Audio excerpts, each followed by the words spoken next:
مين يوم الجمعة أمه بتصحيه من 9 الصبح عشان يروح يجيب عيش زي النهاردة كده؟ يا واد قوم الحق دوري النهاردة الجمعة والفرن زحمة. طب مين يوم الجمعة وهو أبوه أجازة لازم يقعد يخزوق في أي حاجة؟ بقول لك إيه يا واد يا خالي؟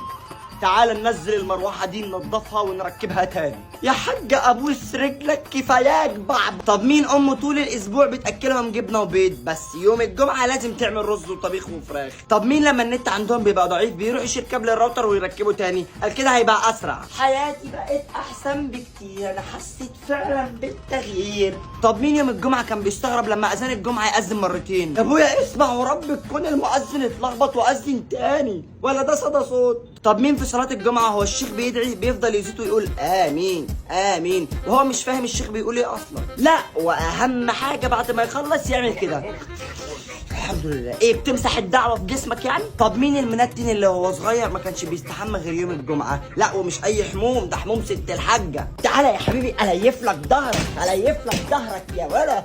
طب مين امه مش بيحلالها غسيل المواعين غير وهو بيستحمى؟ يا ستي ابوس رجلك شفطت المايه السخنه كلها. طب لو لقيت نفسك في الفيديو اعمل لايك ولو ما لقيتش نفسك برضو اعمل لايك.